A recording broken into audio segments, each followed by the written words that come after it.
I have to. I'll have done an intro, but this is an intro to after the intro because right now, it's one of the most. It's definitely the most written reaction. Your episode 186 was your episode.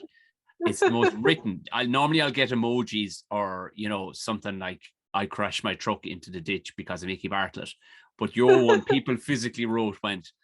I stopped every fucking thing I was doing in the moment. There was a certain moment around the middle of our episode. Oh my God, this is just music to my ears, darling. Yeah, I know your ego. But it's the truth. I wouldn't be pumping your tires otherwise. This is the truth. This is, and people fucking loved it. So I didn't tell too many people that we were going to do this again because I wanted to be a surprise to people tomorrow. But I said, there's no way. Even as I said to you just beforehand, there's no way. Talking to my wife, I said, there's no way. There's nothing dramatic. She's clean living Aideen now. She has nothing dramatic to tell us about. But as I look at you here, Aideen McQueen, tell us why you're. Go on. Yes. Tell us why you're a little lopsided in the video, as people will see. Well, the patrons will see, if you wouldn't mind, please. Yeah, not at all. I can't help it. So basically, normally I'm very glamorous. Well, I think I am. No, you are. But I'm wearing a cardigan now because I have my arm in a sling.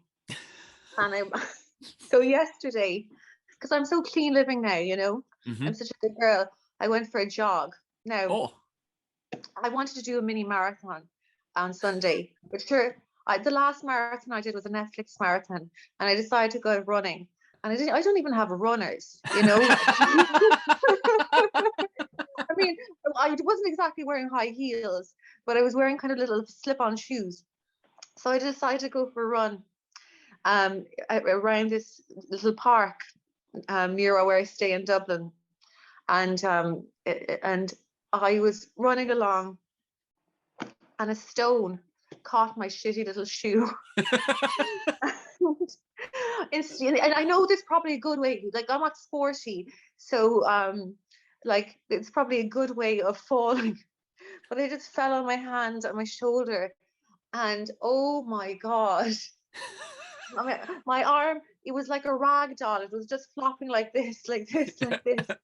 It wasn't painful at the time because I was in such shock, and I mean I was there.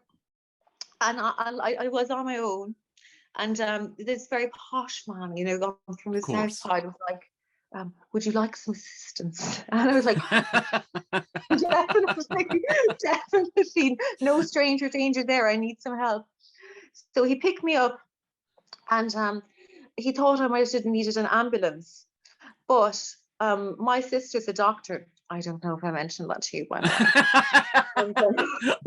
Trust me, my sister's a doctor too. I drop it in everywhere I can.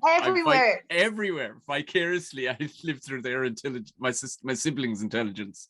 Yeah, that's it. And if you go to hospital or a doctor and you just slip it in, my sister's a GP, they start treating you really well. Unbelievable. Everybody needs to do this.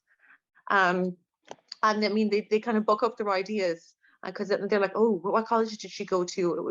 Because they all know each other, really. Yeah. So, well, my sister, she complains a lot about she's very bright, and she understands how the HSE is kind of, it wastes a lot of money. Yes. And if you get an ambulance, it's like €6,000. Jesus. It costs. So I was like, I can't tell her I got an ambulance. So I got the plant to the side of the road, and I was there with my little arm like a rag doll.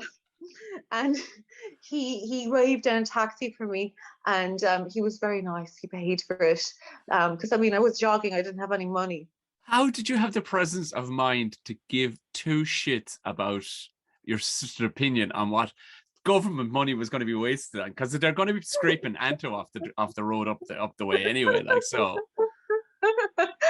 Poor old Anto. Yeah, he was in the taxi with me. So no, I have this thing where I'm very proud, and I don't, because my sister, she's absolutely amazing girl, Maeve. I don't know if you met her. She just sometimes does a bit of comedy. Yes, I did. Funny. I did. And but she worked as a doctor in Kenya for 6 months and in Malawi.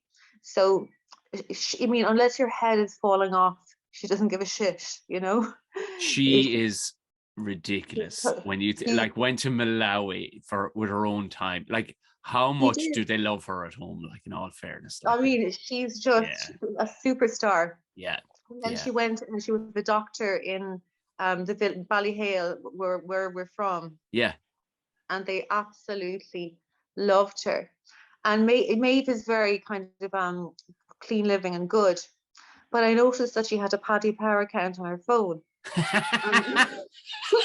So all these old fellas that were coming in, she said some of these lads would have string tied around their trousers, and they'd be giving her tips for the races.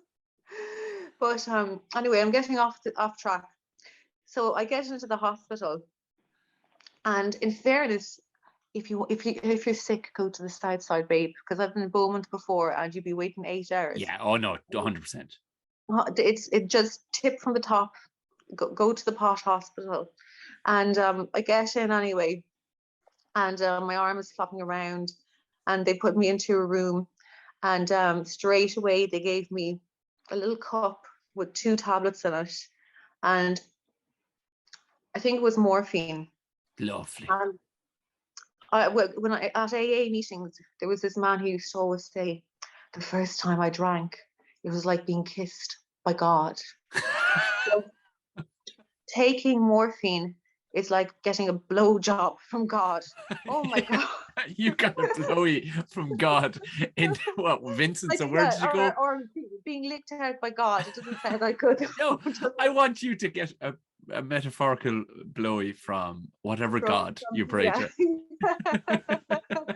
I pray to yoga gods, you know. Oh, like Vishnu with fucking 8 hands. So, nice. Yeah, that's nice. Those kind of guys. Yeah. Dirty. But then, so I go in anyway, and they examine me, they X-ray me, everything like this. I was just out of it. I don't know how I was standing up like delighted, having the time of my life still on this morphine. And then so yeah, I dislocated my shoulder and I've broken my elbow. Oh Christ. Yeah. So they put a cast on, and they said basically she was a lovely nurse now. She was a real country girl. I said to her, how can I shower? Because I have to go back in 2 weeks. And she said, should I do it the old fashioned way we used to do it, just a little body wash. Watch yourself down like a pony.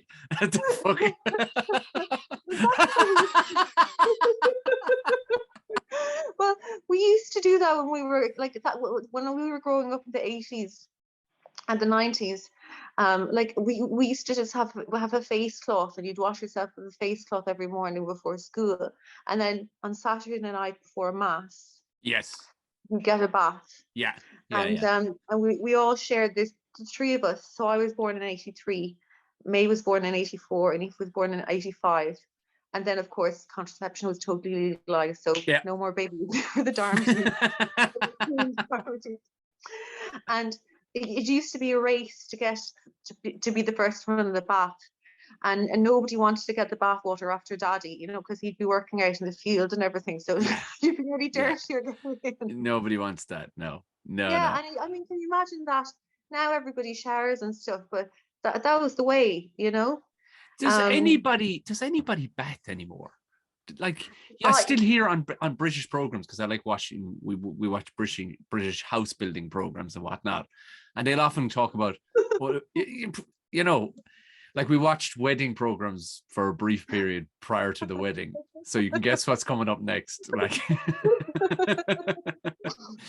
but then you'll be watching retirement programs. A Place in the Sun.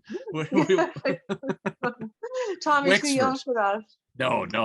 I don't know. To be fair, we mostly watch it purely because of the presenter, what's his name? Kevin McLeod. He's your man from Designs. He's so ridiculously over dramatic with his facial expressions. I don't give a shit what they're building. This guy's such a I should practice actually for staged. I should watch him, because So anyway, going back to baths. Yeah, They all seem to I bath take a and bath. talk about baths. Like I like Yeah, they're religious and on Saturday night. And somebody we were watching Sarah Beanie another time, and they were building a house, but they had on the property, the 200-acre farm that they bought, they had a perfectly fine house, but they were building this manor. But they were like, yeah, on Saturdays, they've like 4 boys and the parents, and we're like, we all share the bath. It's like, oh fuck, you're multimillionaires. You know what I mean? You've got a monster contract with Channel 4. Are you really trying to come? Who's buying this? That you all, this is a load of shite. Yeah, yeah. you know? Well, when the 3 of us were young, we used to share the bath. Yeah. And my mother would wash my hair, and then she to save money. I mean, it's incredible when you think about it now. She used to put the shampoo in my hair, rub it up, and then she'd pass on the shampoo to the next girl and the next girl. So the lather, she get the lather going in your head. Yeah. And sometimes she'd forget to buy the shampoo because in fairness to her, she always worked, so she wasn't the most organized woman sometimes. So sometimes we'd have to get the fairy liquid. Well, not fairy liquid, your own the Quicks. Dunstone version. It was Quicks from Centra. That's what it was. It was Quicks. Yeah, that's it, Quicks. Yeah, and then there was a different one in I can't remember Quinsworth. They had Quinsworth. Jesus. Yeah. Now you're talking. Did you have the L&N? We had this shop. We had L&N, and there's only a bloke. It had wiped from my memory, and a bloke I ran into the other day since we've moved back down home. These blasts from the past, just from quotes lads are thrown at me. Somebody went, I must head into his, single farmer, like every bloke around here is a single farmer. Honestly, you have his number. I don't know if there's actually a number to be had, but which means I'll write a letter to him. There's a ridiculous amount of blokes around here, but he said the L&N the other. I must head in and get my shopping in the L&N. Yeah, and it's been 3 things since then, and it's a super value now or whatever.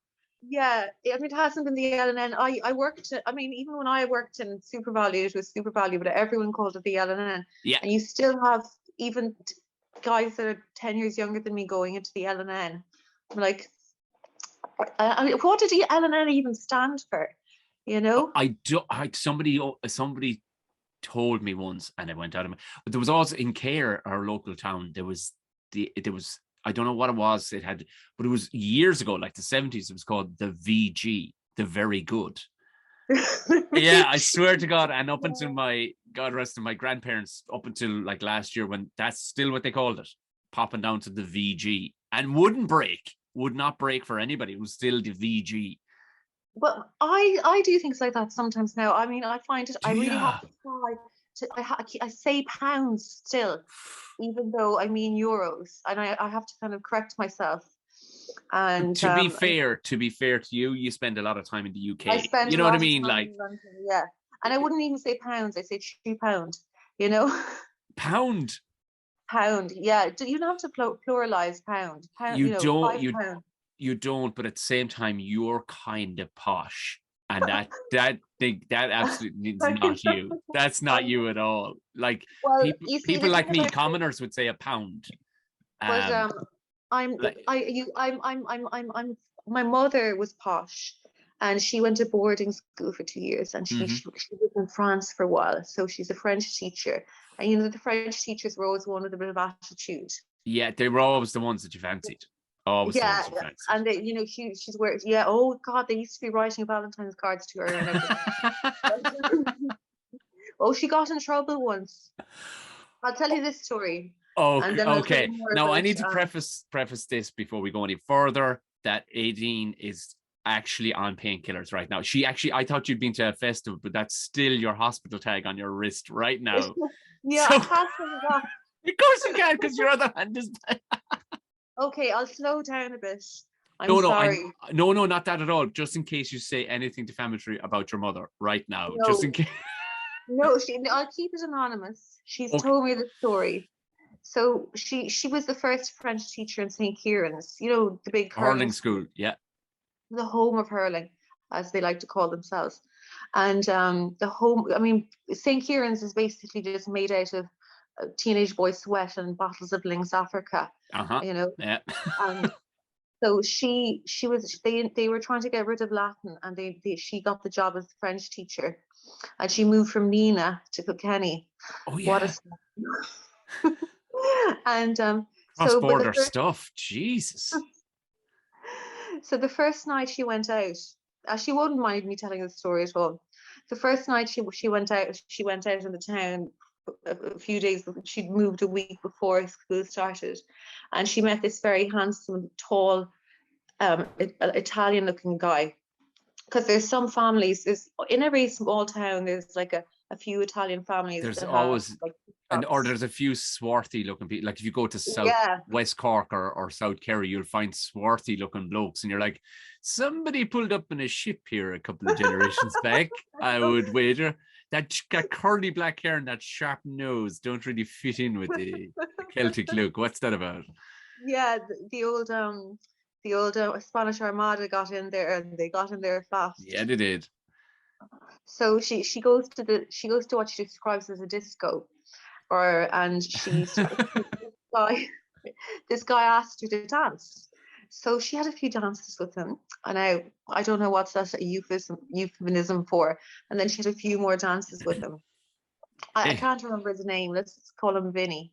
Right. And then Monday morning she goes in to teach Leaving Cert French, and who's there sitting on the chair? She said he had his legs up like this, his hand behind his head, and he said, how you getting on, Mary? And she's like, oh my God, that's the guy I was dancing with. Oh Jesus Christ. Thank God it isn't a modern time that that she would have, she wouldn't have done anything like much, but he didn't do a tap for her, and she lost control of the class. So the priest, Father Flavin, had to come in and have a chat with them all to just relax, Oh my God. And then she had the parent-teacher meeting, and Vinny wasn't doing any work at all. He was still kind of winking at her and calling her Mary and the likes of that. And his father came in, the owner of the chip shop, and he was just like, parliamo italiano, non comprendo, and and Vinny was translating and stuff, and she thought, oh God, he hasn't got any English. And then a few nights later she went to that chip shop and he had perfect English. Of course he had, the bastard.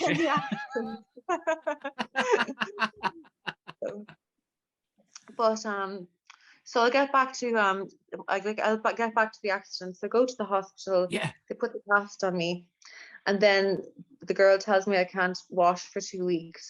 Now, thankfully, my sister came over and she washed my hair, and I put on a bit of lipstick, of course. It's a podcast, of course, yeah. For the patrons, you need it, guys. Yeah, of course, yes. But so the next day, then, because I went home and there was nobody there, and I wanted to go for some milk. Now the cast, you can't put on a bra or anything like that. Oh, Jesus. So I was still a bit out of it, and I just put on this cardigan, and everybody was staring at me, and I thought, oh, I've still got it, I still got it. I didn't realize my boob was hanging out. That would be me. That would be me every second day if I was a woman. I'd have a tit hanging out somewhere. I went to Tesco and bought milk, and nobody told me. And then one really nice old dog just came up. She's like, love, come over here. I think your tit is hanging out, She's watching you. But I thought, my God, like, I thought I'm turning into Marilyn Monroe. What's happening now? But so it was just absolutely ridiculous. But so it's fine now. I'm feeling a bit better. But it'll take a while to heal. I was meant to go to England yesterday, and I couldn't. So, and sometimes it's very sore. I couldn't sleep as well. all night. Oh Jesus! Are you in pain right now as you're speaking? Like, can you? A little bit of pain, yeah, but you're cheering me up. Good, good. Laughter is the best medicine. We'll Well, try and get. morphine is the best medicine, but then laughter is the Yeah, second best medicine. yeah, yeah, yeah. And well, there's probably a bunch of stuff in between. But Jesus, did you now because you left me because this is so funny. I was messaging the and the messages got like shorter and shorter, and they turned into voice notes. I was like, "Is she on the run or something? What's happening here?" And then you quickly explained to Tom, I'm after fucking up my elbow and my shoulder or whatever. Yeah, I just can't. Like, I'm not able to text, so I have to send everyone voice messages. And if I text, it's like my dad trying to text, you know. But you'd said even from the last one that you'd managed to wrangle, because we talked harsh or hardly about how you have to sculpt this into either break it up into loads of bits or create a story out of your last story. Is that what panned out? What was the spin-off? Yeah. Did you meet anybody? Because I know there was 2 or 3 people that wanted to meet you and actually tell you that they listened to your story on that episode. Yeah, a good few people did actually. When I did the Galway festival, I can't remember her name. She's a lovely girl, and she goes to almost every gig. Anne-Marie. Anne-Marie. Oh, yes. Anne-Marie was all over it. Yeah, and we became friends then. We had a good chat about it. So yeah, Anne-Marie is just an amazing girl. She's, you know, you could be at a gig with loads of famous comedians, but I prefer to hang out with her. Yeah.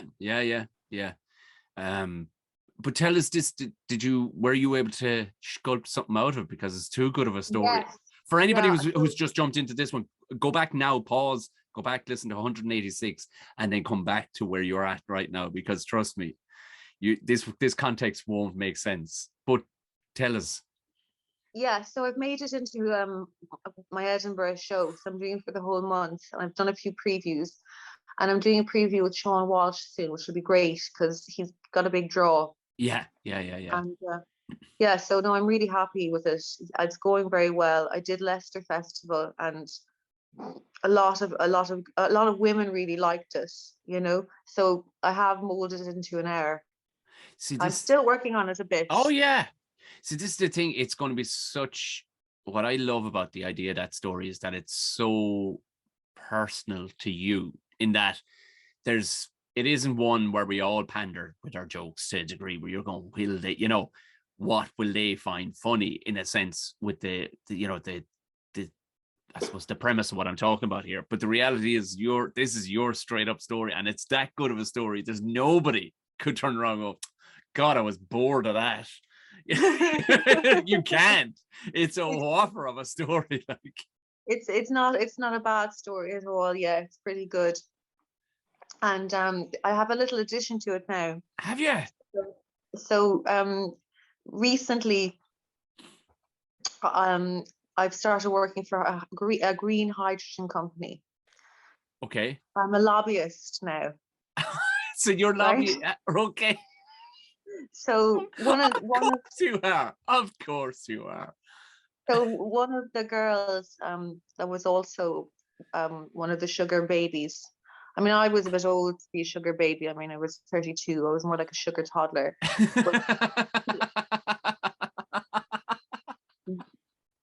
There's no non-creepy way of saying it. Sure, there's not. Like, no, there isn't. It is disgusting, isn't it? When you...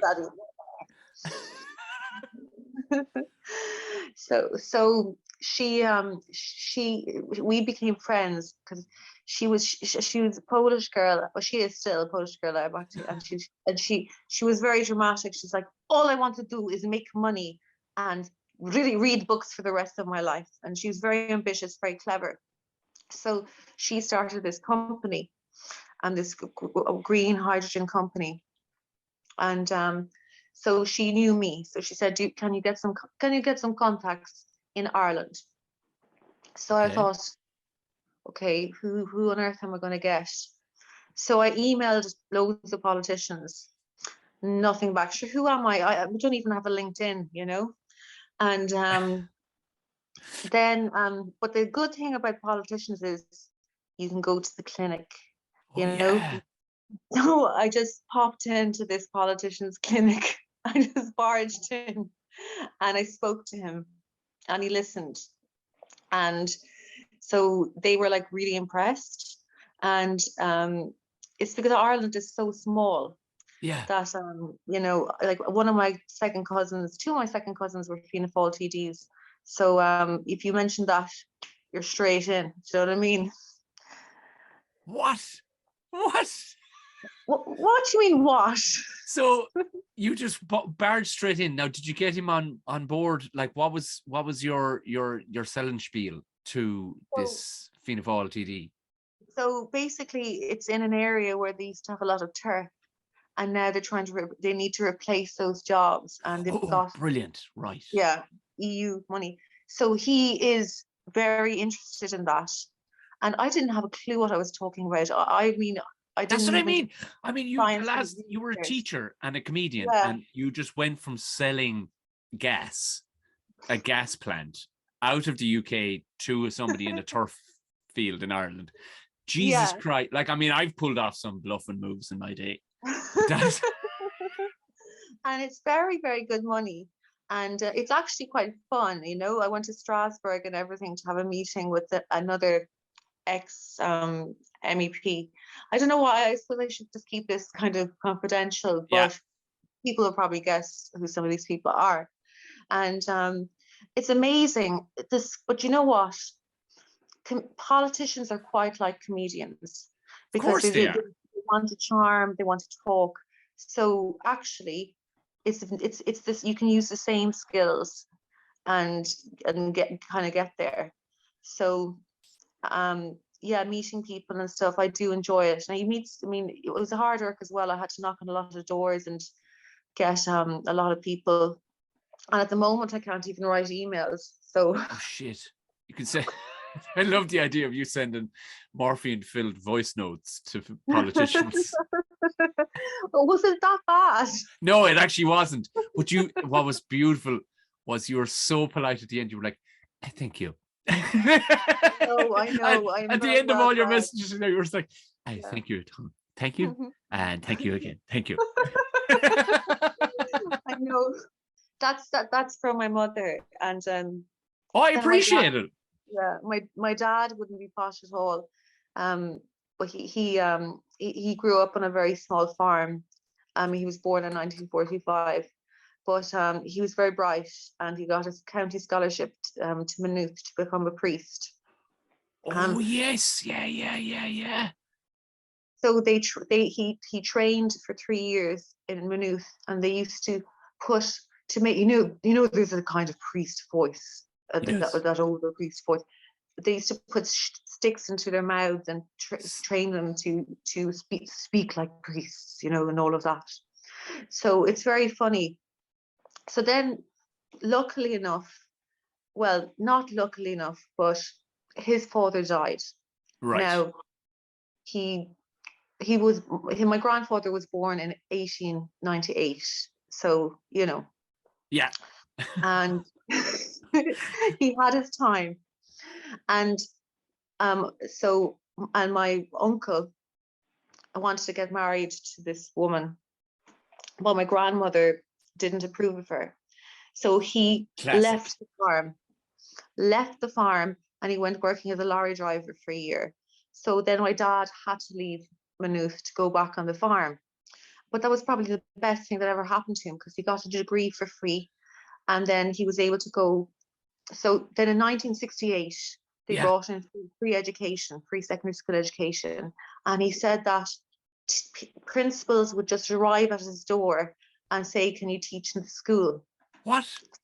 Yeah. I mean, sure, there was no phones then, but they just needed so many extra, because suddenly now, people could go, everybody could go. Yeah. Whereas before, you had to pay to go to secondary school or get a scholarship, or you might go to the CBS. My dad cycled 14 miles to the CBS every day and 14 miles back in Waterford. Did they lay every date on you throughout your childhood, and their entire history on you throughout your entire childhood, or did you have an unbelievable memory that you remember? I have a very good memory with dates. I was very good at history at school. So yeah, they didn't know. They didn't. I'd be always listening to them You know, I'd always be Yeah. listening to the adults, trying to find out the gossip, you know.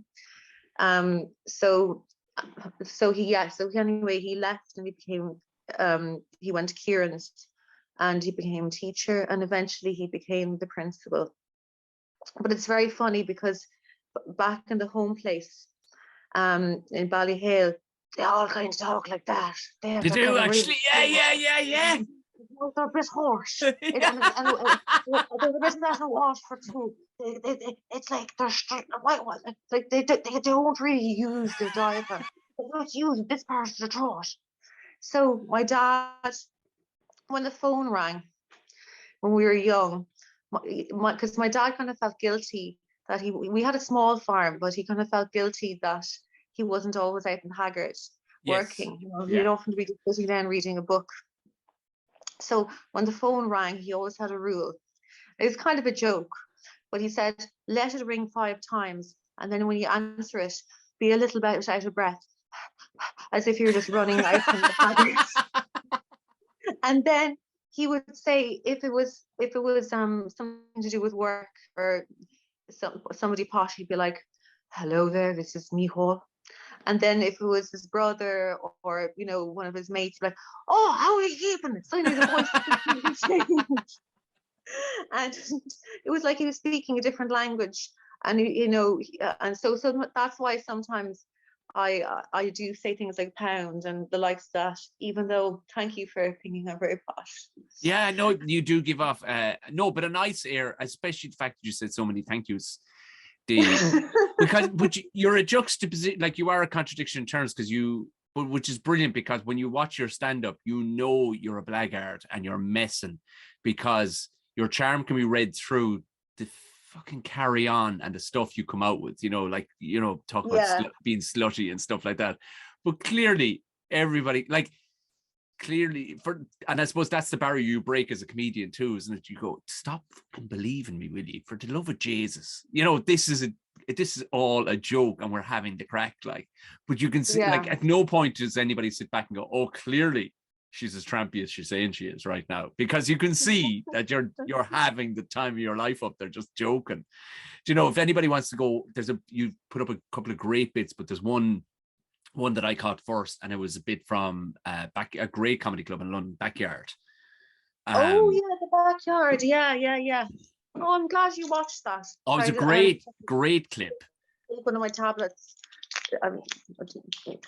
Just give us a little second now. I love this. Your hands are shaking and everything. You are back off the wagon, girl. This is. I suggest you may want to turn down the speed on your Spotify if you are listening now to 0.5, because I can keep up, because that's my problem, is speaking too quickly. But I'm okay, I'll speak a bit slower, darling. I'll try to relax. But yeah, it's tough enough going at the moment, but it's a bit fun as well. And so these things will calm me down a bit, and I can't really eat. I'm just drinking lemonade and Coke, because I have no appetite. I don't know. Whenever I take medication and stuff like that, my appetite goes. I'm the very same, and weight drops. Is that normal? I assume it is, like, and I look after 3 days if I have to be on any kind of the last time was I'd broken 2 ribs. And I went to Vincent's, and it was delightful. It was me and just a couple of rugby lads who'd hurt themselves during the day. Like, do you know what I mean? It was great. It was like 2 other people. It was like, hey, here's a game. You know, just don't be going to those rough places. Like, Jesus Christ, go to where people turn up after, you know, clipping the top off their finger with the garden shears. While, you know. Yeah, my poor sister Aoife, a few years ago, she was playing camogie, but she was having a poke around with some lad, and she doesn't know if he did it deliberately or not. We need to clarify that too for our UK listeners, because there's a lot of them. A poke around is still hurling. It is. She has a stick. It's like hockey up in the air on grass. Yeah, it's like it's like hockey mixed with MMA. Yeah, it's there you go. It's like, yeah, it's no rules apply, but a poke around isn't a proper game. It's just like you hit the ball and then somebody else hits it back to you, and you know. So she invited this guy on a date to have a fuck around, and then she realized she This is the didn't most like. Kilkenny date of all time. What are you doing this evening? Should we have a puck around? And didn't he hit her? And she wasn't wearing a helmet. Didn't he hit her straight on the head with the sliotar, and she got a concussion. And Oh my God. yeah, so they had a little fight or something like that, and so she comes over to my house and she's like, I mean, if you think I'm bad, she was as I don't know if I'm okay. So we went to St. Vincent's, and who was there but Blonde and Nicofic? Of course, You know, of course, it was yeah. Blonde and Nicofic. It was Yeah, just yeah. me, Blonde and Nicofic, and Aoife. And you know, some other guy who exactly hit his toe against I don't know, hit his toe against his castle or something like that. Yeah. And but Blonde and I had to go to Aristocrat Gaeilgeoir. I knew that's what's going to be my first question. Please tell me you spoke Gaeilgeoir in Irish throughout the whole. Yeah, in Irish, yeah, in Gaelic, yeah, we did. I'm sure we forgot. Aoife was like, she couldn't even put on the mask, and Blonde was really giving out to her, like, cut out the mask, put on your mask. But I think her son had a rugby injury, so that's why she was in there. How did you fare anyway through COVID? Did you get it at any point? I did. I got it. Unfortunately, I got it late November. Oh Jesus, right. Which is like the height of doing corporates, and I lost a lot of money. Yeah.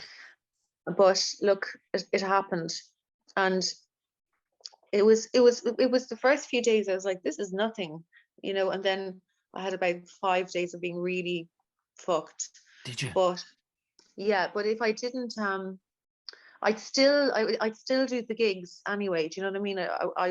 But I couldn't, obviously, because I couldn't go outside. But yeah, if it was something else, I would have still done the gigs. That's you can always get up for 20 minutes. You know, they call it doctor stage. Yeah, stage help. Stage help. Yeah.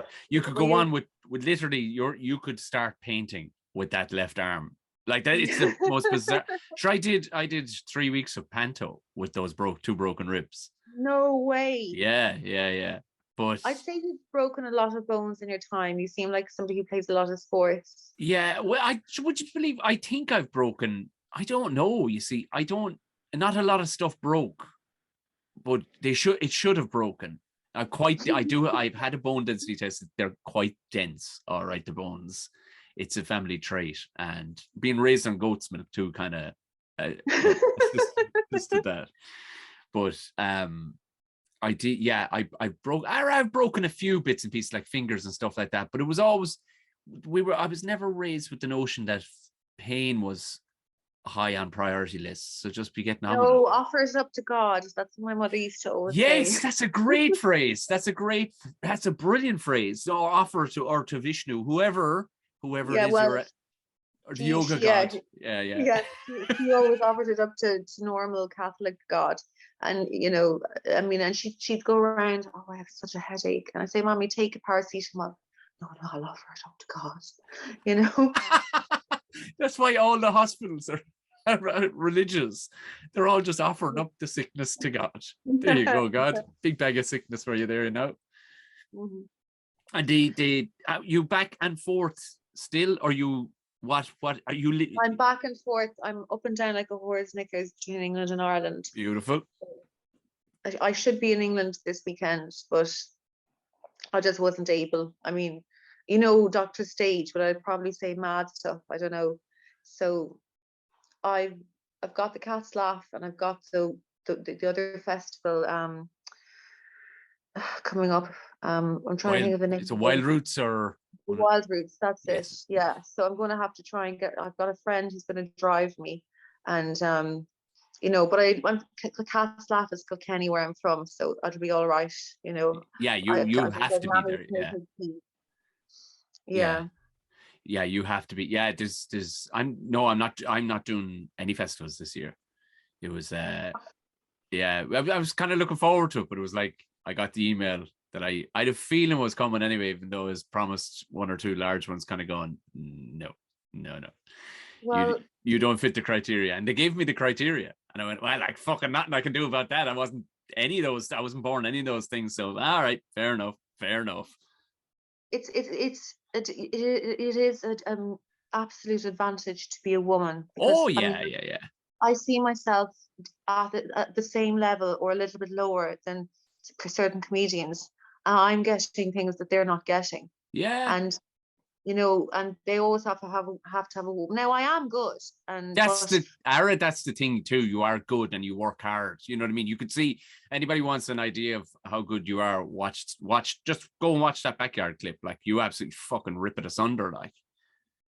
oh, thank you very much. Yeah, do everyone needs to Google that now. But it you know, it is an advantage to be a woman, definitely. I mean, if I was a one-legged black lesbian trans dyspraxic person with AIDS, I would get every gig going. But what you need to do now, Tom, is I think you need to become bisexual or something. Yeah, That'll get I might have drum. No, do you know what? You know, there's once upon a time I would have been absolutely distraught because it's not actually somebody telling you you're not good enough. It's just going, there's nothing you can do about this. And that would have absolutely bust my head open. But I don't know what kind of Zen place I'm in at the minute. I'm like, oh, you're Grant. Grant. Sure, look at. yeah. You've always been like that. You've always been very calm, Yeah. and it But is a difficult go on, sorry. industry. It's a difficult industry because when I was teaching, I was like, my happiness level was just kind of level. Mm, But now with comedy, it's like up and down and up. It's the same amount of happiness, but it's up and down and up and down. Because if yeah. you have a good gig, you're on the top of the world. But if you have a mediocre gig, you just kind of feel. Oh, oh. Like I've tried to explain this to people. You'd come away like you if you weren't either had the most, you know, I don't know, carbon fiber brain or already a bit broken inside, you'd come away with a condition from this carry on, like, you know what I mean, in the sense. But now in saying that, I did get that email the morning I was asked would I mind playing the 3 Arena. So it was like, we're all right, we're okay, That's we're great. wonderful. Who are you playing with? Oh no, it's done and dusted. I did it and I did the marquee. I opened for the Two Johnnies in front of 10,000 people. It was just Delighted. You totally deserve that. so but it's just interesting in the way, and I only say it because I know whoever, if you're doing comedy, I think all right, you're deserve it. But what would I put myself in my position of my friends who say female friends like you, and I go, but it would grind my fucking gears being you're doing it, you got to be doing it 10 years, right? Yeah, nearly. Well, I gave up for a few years, but yeah, I started 10 years ago. Yeah. So I mean, you see, like what would grind my gears a little bit, like I suppose on behalf of you, would be seeing somebody who got with one of those people that you gave the full list of, just coming in right alongside you, and you're like, where the fuck did you come from? I've been doing this. And then you go up and you absolutely rinse them. Like they haven't a hope because they're doing it 6 months or a year, and they can't hold a candle to what you're doing, because no matter if it was fucking milking cows or playing professional football or telling jokes, if one is doing it 10 years, one's doing 6, it doesn't matter how much charm you have, you're going to come off looking fucking rough. Do you know? And that's the only thing that was kind of grinding my gears. Is like, I get it, but at the same time, if you do need to load it with whatever you're picking out, to make who happy, I don't know, because I don't think it's the general populace. I think the general populace only care about themselves. They don't really care about what's going to be on a stage. So that would be they don't. No, they don't. They don't. People, the average person probably goes to maybe 3 comedy gigs in their lives. In their lives, total. Yeah. Yeah. So they don't get it. But there's a difference between somebody who's good for TV and somebody who would be really good like live and able to interact. And I think I'm a bit too dirty for TV. and that Oh, might be I me don't back. know. I don't know. I think you get there's a certain woman has pulled off a few moves on TV and gotten away with it because, let's be honest, huge publicity. Well, literally hundreds of thousands of pounds of publicity put behind her, and you can say whatever the fuck you want. People are just, because people will get on board regardless. I don't think there seems to be this notion that the general populace are this soft, this is, soft childlike thing that they have to be careful with and say. It's almost nobody gives a shit what you say so long as it's funny. They don't give a shit what you say so long as it's funny. Like, I've done gigs for the ICA. Do you know what I mean? Like, I did one horrendous one that I was on a lineup and I didn't know I was going to be on that died. But I've done one since as a corporate. They didn't give one shit. Let it rip. Let it fucking rip. They didn't care. They didn't want any coy fucking Yeah. do a bit about knitting. They didn't give a fuck about knitting. They were like, come on, we're drinking sherry for all evening, So that was nearly my litmus test to realize that, and they will forget your name as soon as they walk away, unless it's up in lights and you have a load of publicity to go behind you to reiterate your name to them the next time they pick up their phone or whatever, or the next time they, look on their laptop, that your name pops up there, because your average person only cares about either the rent or the mortgage and what they're having for dinner. That's about it. That's it. And Netflix, what they're going to watch on Netflix. Yeah, that's Yeah, it. it's very true. I mean, I do some jokes in England. I do some jokes about my name. So sometimes people will follow me on Instagram after that, because I don't think I did it deliberately, but it's a good idea. That's a great idea.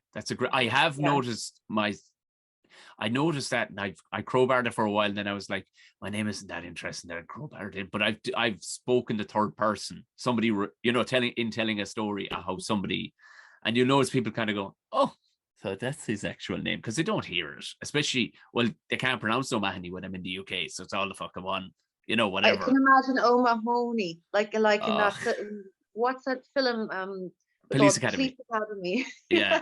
Well, that's even a decent effort. But when they ask you your name and you go, sorry, mate, and you say O'Mahony, it's like, fucking what? Because I just look, O'Mahony, because you're not going to be able to.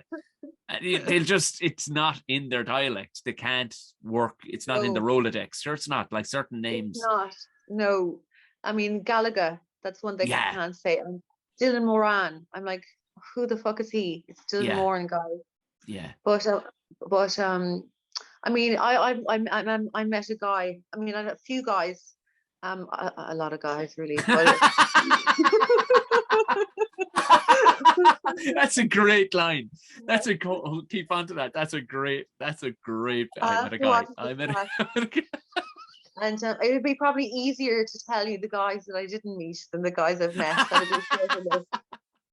And I said to him, he said, what's your name? Very posh. And I said, Aideen. And he said, don't you mean Aileen? And I felt like saying, oh, Jesus, I'll ring my mother. Is my name actually Aileen? Oh, yeah, you were on a lot of drugs when you had me. Epidural. Okay, of course, Aileen. My name is actually Aileen. Like, he corrected my own name. An imperialistic thing to say. I think you'll find your birth name is actually Aileen. I think you'll find. Yeah. I'm assuming this is a British guy, was it? Oh, very posh, very British. Yeah, well, Eton. But that's my type now. You're a government lobbyist, for fuck's sake, of course. But I'm just after realizing that I'm on my work. I'm on my work Zoom. So Aideen, speaking of names, Aideen Darmody is not somebody you can Google. That's it's Aideen McQueen. Yeah, but, I continuously forget, and it popped up and I went, oh yeah, but I will refer to you in intros and outros. There's no point. You know what I mean? If I insisted from now on everybody called me Thomas O'Mahony, I'd fall off the fucking planet. You know what I mean? There'd be nobody be able to find that. They go, what? I think pretty sure he owns a trucking company somewhere. Who's Thomas? You know what I mean? There's he's probably a builder, Thomas O'Mahony. that did loads of extensions on houses over in London in the 70s and never paid a bit of tax. Not a scrap of it. I went back to live in Sligo and built a massive house and opened a fish gutting factory as well, Yeah.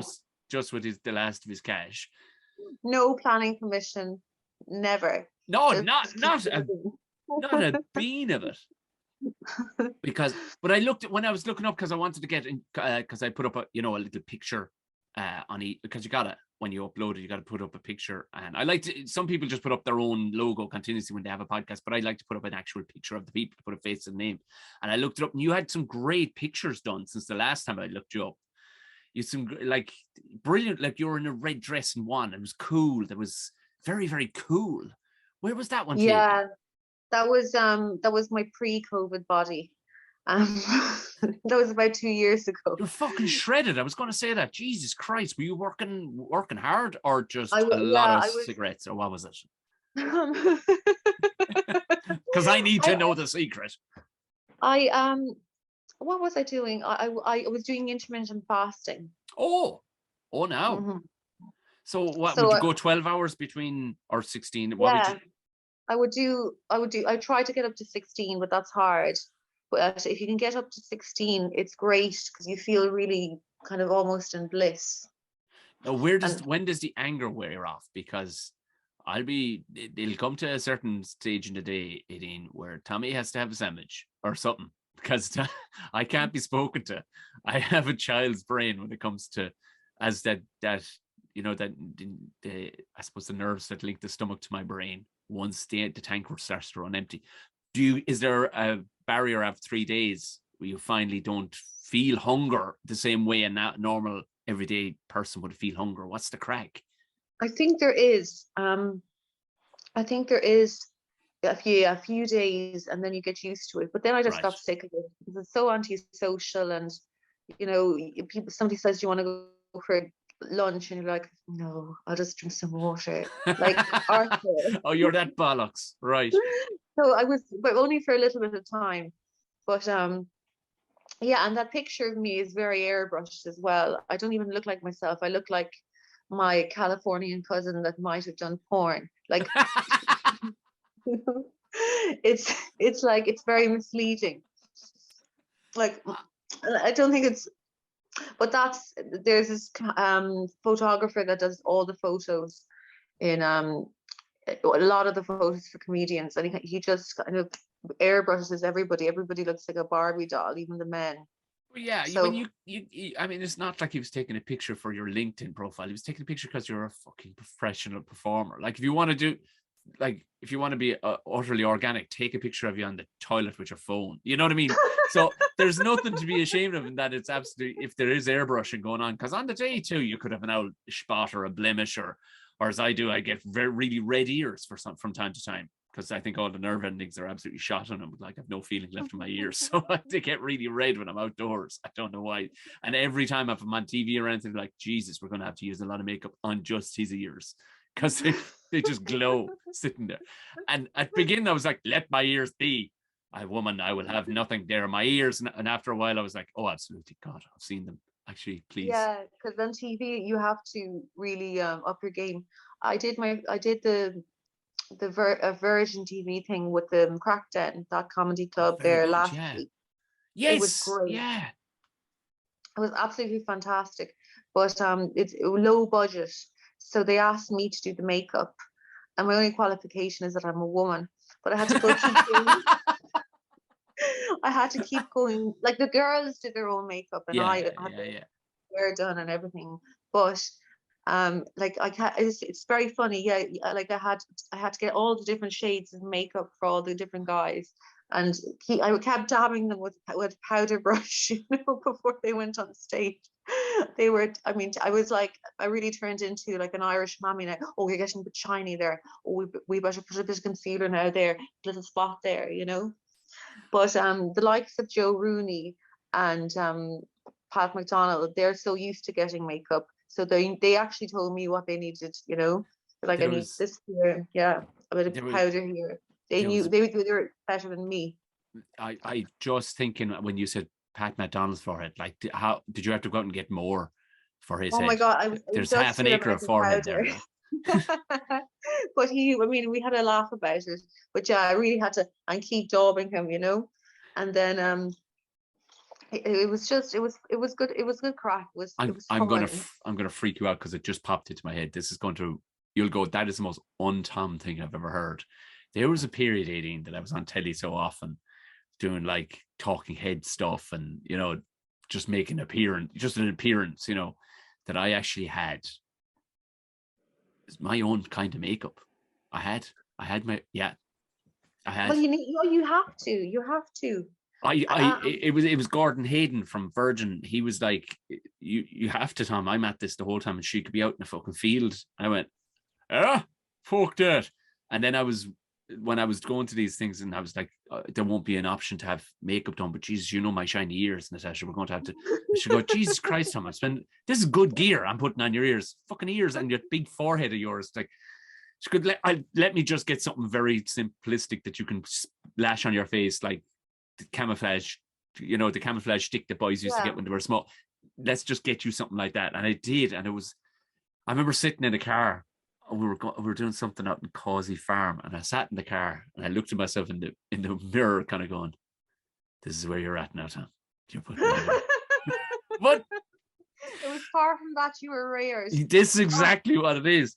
When are we going to see Aideen McQueen TV show? Because the amount of Unlucky in Love fucking TV shows that, while a lot of them have been very funny, a lot of them have been absolutely forced and the same fucking story over and over.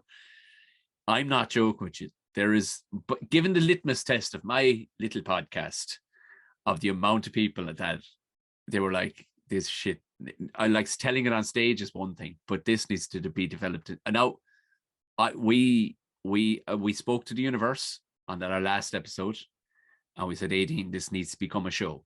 It's now become a show. It's done one festival. It's about to do the biggest festival in the world.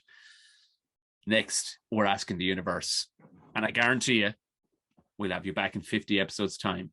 You're going to have a TV show. This is for. Thank you very much. Our yoga.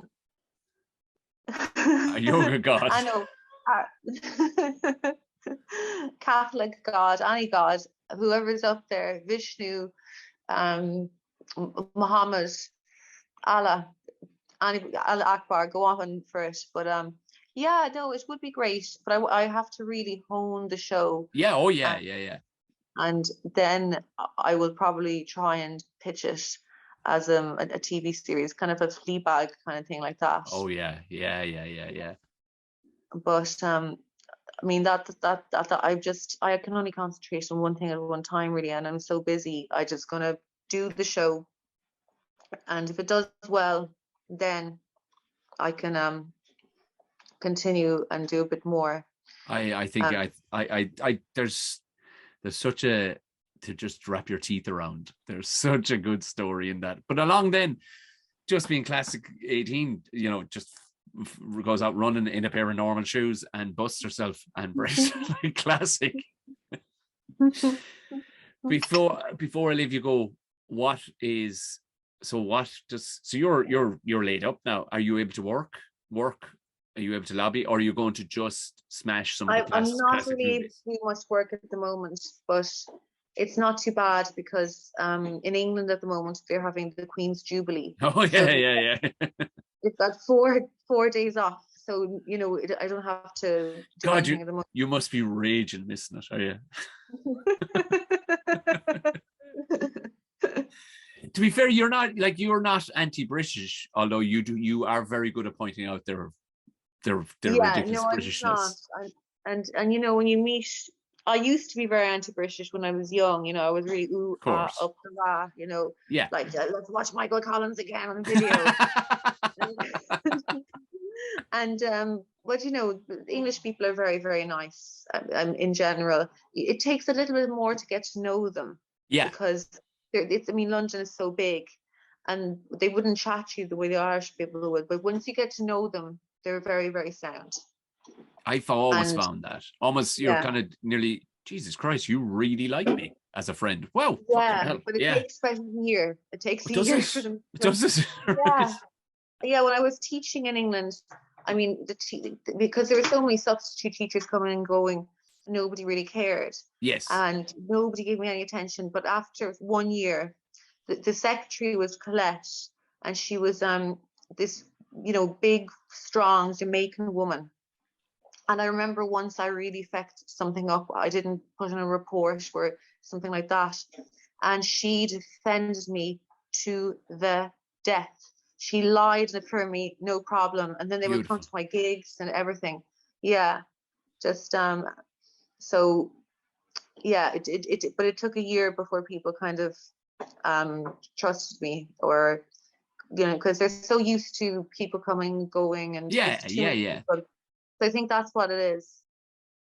So before we head on out the road, tell us, is there any festivals between now and August, or are you just going to go, that's it, I've done? Was it Leicester you just did, or Brighton? I did Leicester. Yeah. I'm not doing Brighton, well, I couldn't anyway at this stage. And I'm doing Sligo, and I'm doing the Cat's Laughs. And there's a few other bits and bobs now, but I can't remember at the moment.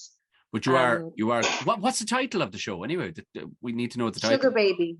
Great. Oh, of course it is. Of course. It was going to be called Slut for Jet, but I changed it. In Leicester, I called it Slut for Jet, but it's Slut for Jet is brilliant, but it's nearly too smart of a play on words to agree, isn't it?